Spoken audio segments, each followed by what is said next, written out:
اعوذ باللہ من الشیطان الرجیم بسم اللہ الرحمن الرحیم قل ان صلاتي ونسكي ومحياي ومماتي لله رب العالمين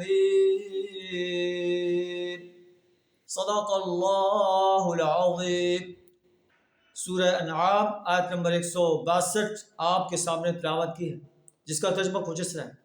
قل اے نبی صلی اللہ علیہ وسلم آپ کہہ دیجئے ان صلاتی و نسکی، بے شک میری نماز، میری قربانی، میرے مراسم عبودیت، و محیاجا میری زندگی، و مماتی اور میری موت، للہ رب العالمین اس اللہ کے لیے جو تمام جہانوں کا رب ہے۔ یعنی میری ہر چیز جو ہے وہ اللہ کے لیے میں کام کرتا ہوں، اللہ کی رضا کا طالب ہوں۔ میری زندگی بھی اللہ کی رضا کے لیے ہے اور میں مرتے دم تک اللہ کی رضا کا طالب رہوں گا۔ میں نماز بھی اللہ کی رضا کے لیے پڑھتا ہوں، تمام مراسم عبودیت بھی اللہ کی رضا کے لیے کرتا ہوں۔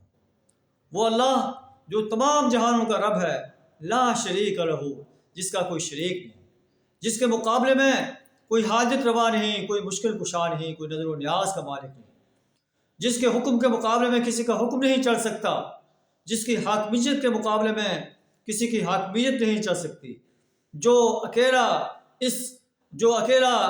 ایسی ذات ہے کہ اس کی پرستش کی جائے، اس کی بندگی اور غلامی اختیار کی جائے، اس کی اطاعت کی جائے، اسی کی حاکمیت کو تسلیم کیا جائے، اسی کی حاکمیت کو قائم کرنے کے لیے میدان عمل میں آیا جائے۔ اللہ ہم سب کو بھی اپنا یہی مقصد حیات بنانے کی توفیق عطا فرمائے۔ وآخر دعوانا الحمد للہ رب العالمین۔